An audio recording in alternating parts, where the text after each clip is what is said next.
Olá, meus queridos crismandos, sejam todos bem-vindos. Mais um encontro nosso. Estamos finalizando nossa caminhada, está chegando o grande dia. Quero acolher a cada um desejando a paz de nosso Senhor Jesus Cristo, o amor do Pai e a comunhão do Espírito Santo a cada um de vocês. Então, como eu já disse, né, está chegando a hora. Está perto o dia do sacramento e hoje, em especial, essa semana, né, o tema de hoje, queremos fazer uma reflexão sobre o dia do professor, mas também sobre essa imagem do professor e essa imagem dentro da igreja. A igreja reza, acolhe e busca rezar pelos professores, por essa profissão tão importante para cada um de nós, para todos nós. Mas também nós queremos ver o que a igreja diz sobre isso, né? O que o Papa Francisco fala sobre isso. Eu vou colocar aqui para vocês uma mensagem da CNBB com o bispo que vai nos falar desse pedido do Papa Francisco, né? Eu vou rodar esse vídeo daqui a pouco, mas aí eu quero aguardar só mais um pouquinho para ir entrando no resto do pessoal. Mas está chegando o grande dia, tá? Como a gente já colocou, eu coloquei um informativozinho lá no nosso grupo.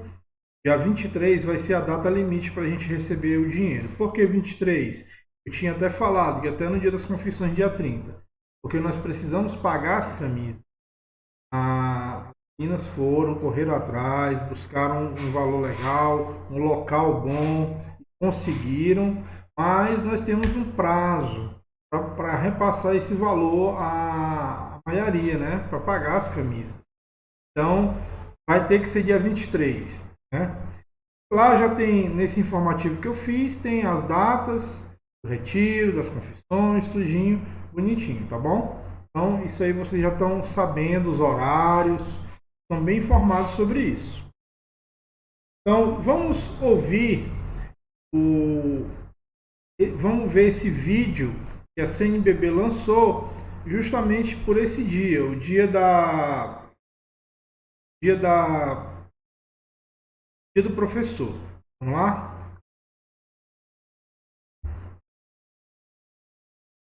Caro professor, cara professora, é com alegria que me dirijo a você uma mensagem em nome da Comissão Episcopal Pastoral para a Cultura e Educação da CNBB no Dia do Professor. Na pluralidade dos métodos pedagógicos, uma coisa é comum e fundamental: se educa pela relação interpessoal.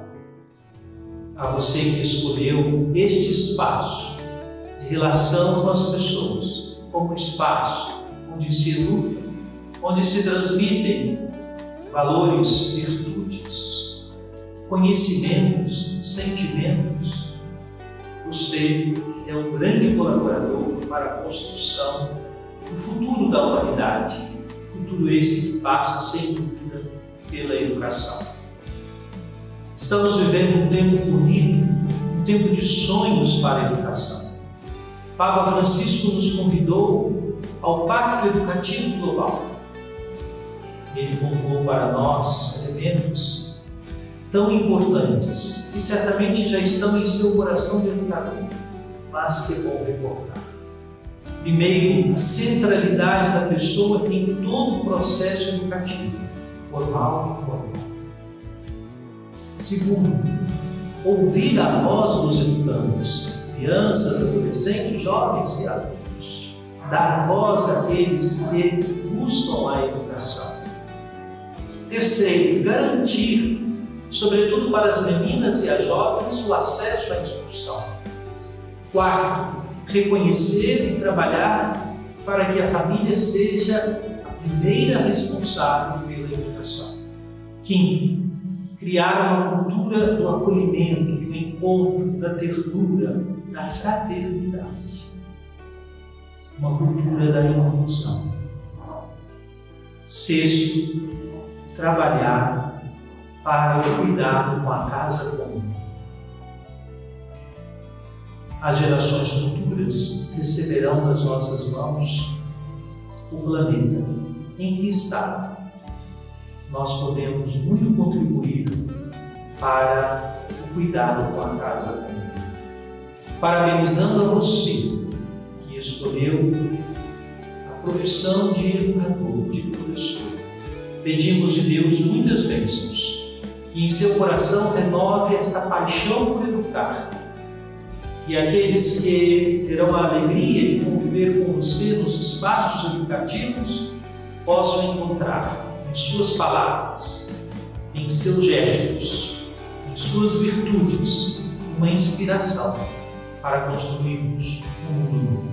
Deus abençoe os seus alunos que encontrarão em você inspiração para viver esse mundo cheio de desafios, mas cheio de maravilhas, porque é o mundo que o Senhor nos deu de presente para viver.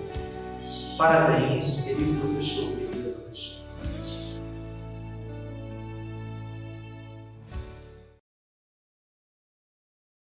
Pois bem, meus queridos, nós ouvimos aí, né, a mensagem da CNBB com Dom João Justino, que falou para cada um de nós desse chamado do Papa Francisco, né? Eu até anotei, do Pacto Educativo Global, né? Ou seja, a educação ela está sendo levada muito mais profundamente no sentido da nossa participação como igreja. Lógico que a gente parabeniza os professores, e é para se parabenizar mesmo, porque eles dedicam suas vidas ao ensino. Quando a gente fala de outras profissões, advogados, médicos, engenheiros, arquitetos, logicamente que você dá o devido louvor e respeito a essa profissão de cada um, mas deve-se entender que antes daquilo ali, nesse processo de formação, havia vários professores na vida daquela pessoa, que ensinaram a eles ao longo da vida, né, para que ele chegasse até aquele momento. Então, o Papa Francisco ele nos chama esse Pacto Educativo Global, né? E aí o Dom João ele faz 6 pontos, ele elenca 6 pontos principais para a gente, né? A centralidade da pessoa humana no processo educativo, ou seja, a importância da pessoa. Nós não devemos levar unicamente o processo educativo apenas como um processo digamos assim, automático, mas sim um processo onde se enxerga o ser humano, aquele que é o agente, tanto aquele que ensina, aquele que é o professor, mas aquele que é o educando, né? Aquele que vai aprender. Um segundo item ele diz, ouvir a voz dos educandos, que eu acabei de falar. Ouvir a voz de cada um, porque são várias vozes e cada um tem um ponto de vista que você pode trabalhar e chegar a um ponto comum. Veja, isso é o Papa Francisco nos falando, nos convidando para esse pacto global, no sentido de que seguindo também o papel da igreja. É a igreja ouvindo os seus filhos. Então, nesse pacto global de educação, você ouve aqueles que estão sendo, que fazem parte desse processo de educação, né? Um terceiro ponto, garantir acesso à instrução para jovens.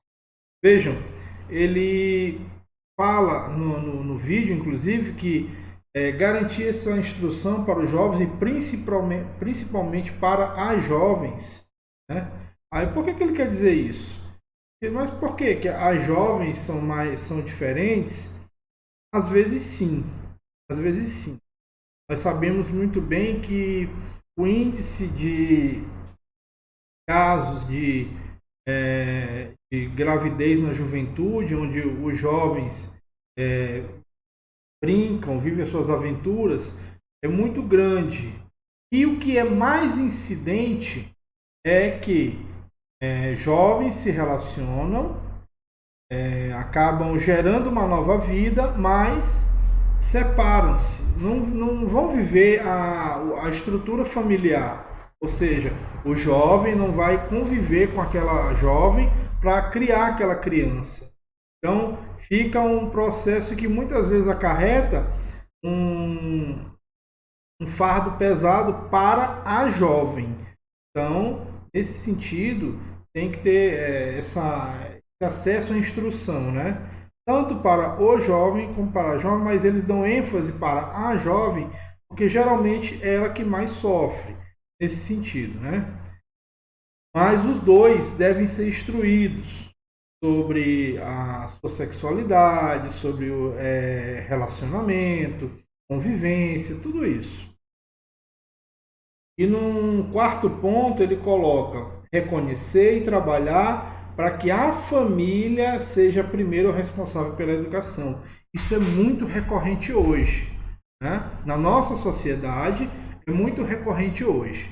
Veja bem, nós sabemos que aqui no grupo, nesse nosso grupo, nós temos pais, mães de família, temos também vários filhos, né? Que são jovens, que ainda não estão nessa fase de ser pai ou ser mãe. Mas tem aqui também os pais, mães e avós, né? E avós. Então, a gente tem que colocar esse pensamento, mostrar essa realidade de que a família é o primeiro lugar de educação. Na verdade, é o local por excelência de educação. Infelizmente, a gente vê que muitas famílias colocam suas crianças na escola no intuito de daquela escola fazer o papel que é da família, né? A escola tem um papel principal de educar o seu filho, né? De orientar, né? Mostrar dentro das disciplinas, das matérias, né? Preparar o seu filho, né? Mas quem vai educar, no nosso caso, na fé, é a família. A família que é o primeiro educador. Assim como a gente falou isso também, que a família é o primeiro catequista. E por que é o primeiro catequista? Porque na família reflete-se a presença de Jesus, que é o nosso catequista principal. Vejam nas passagens em que ele sempre trabalhava com os discípulos através de parábolas, através de histórias, onde ele facilitava o entendimento para aquelas pessoas que não tinham experiência, né? A experiência da vida, da palavra de Deus. Então, Jesus, ele se reflete dentro da família, ele é refletido dentro da família. E a família é o nosso primeiro educador, é o nosso primeiro catequista, né? A escola é um orientador, a escola é aquele que mostra, vai nos orientar sobre as regras, né? Sobre as disciplinas daquilo que a gente vai trabalhar na vida. Mas quem educa de fato é a família, tá? No número 5 ele colocou criar uma cultura do acolhimento, do encontro, da ternura e da fraternidade. Então esse processo educativo, onde o Papa Francisco nos convida, nesse processo, esse pacto educativo global, ele também nos chama dentro dele a criar essa cultura do acolhimento, do encontro, da ternura e da fraternidade. Infelizmente, as realidades que nós vemos, podem dizer se eu estou certo ou não, dentro da escola, dentro das instituições de ensino, né, é que lá é onde inicia-se esse processo de preconceito, de separação, de exclusão. Então o Papa ele vem dizer para a gente que nós devemos criar uma cultura do acolhimento. Porque cada pessoa, cada um que chega, né, para ter acesso à educação, vem das mais variadas realidades, né? Cada um com o seu jeito, com suas vontades, com aquilo que aprendeu em sua casa ou em outro local. Mas nós temos que ter e o Papa ele nos exorta a a criar esse ambiente de acolhimento, de encontro mesmo, né? Da gente ter a satisfação de encontrar aquelas pessoas, né? Da ternura, né? A gente ter o carinho das pessoas, a gente dar carinho também, então, da fraternidade, tudo isso, criando esse ambiente, nós vamos também ter um ambiente de educação. Vai crescer, nós podemos buscar um crescimento educacional nesse sentido, né? Então, isso contribui também com essa profissão, que hoje a gente elenca também, que comemora-se, a gente reza por ela, que é o Dia do Professor, porque tudo vai fluir bem, a relação do aluno com o professor, professor com o aluno, alunos entre si, né? Vivendo a fraternidade, o acolhimento, recebendo aquele que é diferente dos outros e acolhendo ele naquele grupo, né? Naquela comunidade. E por último ele diz, trabalhar para o cuidado com a casa comum. E a casa comum? A igreja num todo, né? Podemos dizer que é a igreja num todo. Todos nós somos igreja. Então, esse trabalho com a casa comum é trabalhar para cuidar da nossa casa comum, né? Então, hoje, esse encontro, basicamente, para a gente refletir sobre esse papel. Acredito que vários de vocês ainda são estudantes, né? Ou de faculdade, universidade, ou do nível médio, ou de alguma outra série, alguma outra instituição, né? Mas, assim, o ambiente, né? Esse ambiente, como é que eu vou dizer? Fugiu a palavra agora. Eu ia falar uma palavra, acabei fugindo. Essa dimensão de tudo aquilo que a gente falou se aplica a qualquer um dos casos, seja na universidade, seja numa escola de nível médio, de segundo grau, né? Uma escola técnica. Tudo diz respeito ao ambiente e ao processo educativo, né? Processo educativo onde temos um educador, aquele que orienta, que é o professor. Nós temos uma fonte de educação, que é a família. Lá começa o nosso processo. A escola ela só vai dar continuidade. A escola, digamos assim, arrematar, digamos assim, né? Vai trabalhar as arestas. Na família você aprende o que é certo, o que é errado, a honestidade, o amor, o acolhimento, tudo isso você aprende na família. Esse é o processo normal, né? Da presença da família e nós inseridos, né, como família e também todos juntos buscando o cuidado com a casa comum, né? Que é o nosso ambiente, a nossa convivência fraterna e de ternura também. Então, procurem refletir, aproveitem esse encontro para procurar refletir. Como você está trabalhando o teu ambiente? Qual a tua relação com o teu professor, com o teu educador? Qual a sua relação na sua família, né? O que você pode dizer que você aprendeu? E você que aqui no nosso grupo é pai, mãe, de que forma eu estou contribuindo para a educação do meu filho, para esse ambiente estar assim, satisfatório para que ele aprenda, né? De que forma eu estou conseguindo fazer vivenciar pelo menos um desses pontos. Mas o ideal é que nós peguemos isso aqui como itinerário para tentar trabalhar na nossa vida, né?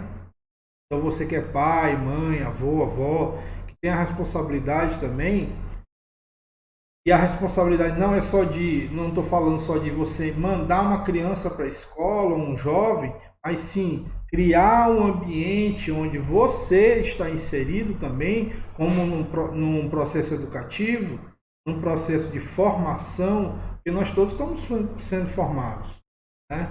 Então, tomem, por exemplo, eu fui ordenado há poucos dias Diácono, para mim, é uma formação. Eu passei por um momento de formação. Tive aulas semanais, mensais, na igreja com o padre, né? Na escola diaconal. E até hoje estou aprendendo. Então a nossa vida é um eterno aprendizado, né? Nós aprendemos de várias formas, em vários ambientes. Mas como que eu estou agregando isso dentro da minha vida como cristão? Do meu segmento de Jesus. Como que eu estou refletindo Jesus nesse ambiente? Ao meu professor, aos meus colegas, à minha família. De que forma eu estou trabalhando isso? Né? Então pensem um pouco, você que é estudante, você que é universitário, você que é pai, você que é mãe de alguém que faz parte desse processo, e você também faz parte desse processo. Vamos refletir sobre isso, né? Reflita sobre esse andamento da tua formação como pessoa. De que forma eu posso ajudar os meus amigos, a minha comunidade, minha casa comum? Eu estou vivendo a ternura, a fraternidade, estou acolhendo as pessoas, né? Principalmente naquele sentido, no sentido de que eu estou acolhendo os diferentes, e às vezes o diferente, a gente se assusta e fica, e às vezes a gente não consegue agir direito, a gente não consegue chegar a falar com uma pessoa, não sabe acolher ainda. De que forma eu estou tratando essa pessoa? De que forma eu estou vivenciando esse ambiente? De que forma? Né? É que o mouse aqui parou aqui. Voltou. Então é isso, meus queridos. Hoje o nosso encontro vai ser bem curto, né? Nós já estamos chegando numa reta final. No dia, nós temos aí marcados deixa eu ver aqui, para próximo sábado, né? Nosso retiro. E no sábado seguinte, as confissões. E aí, no domingo 31, não, sábado, dia 6 do 11, estou errado. Dia 6 do 11, tá certo. 6 do 11, o grande dia. Então, vamos nos preparando para o retiro. Outra coisa, eu já até falei isso para vocês uma vez. Busquem aprender o ato de contrição. Busquem aprender o ato de contrição. É um ato, é uma oração que geralmente não, ela é para ser rezada no momento da confissão. Não vou garantir 100% que o padre vai pedir, mas você tem que ir preparado. Quem vai para a guerra vai preparado, né?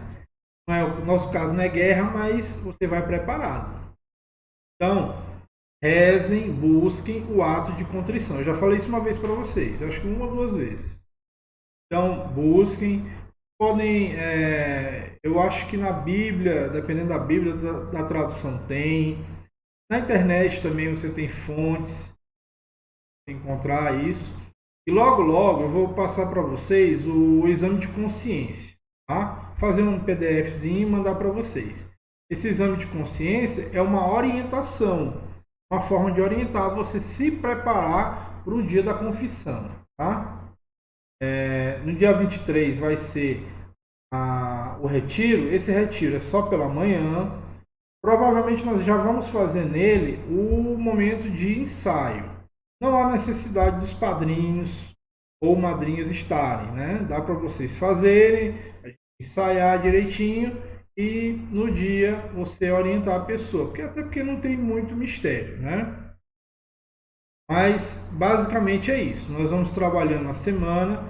Essa semana eu vou mandar para vocês esse ato, o exame de consciência, para preparar para o momento da confissão.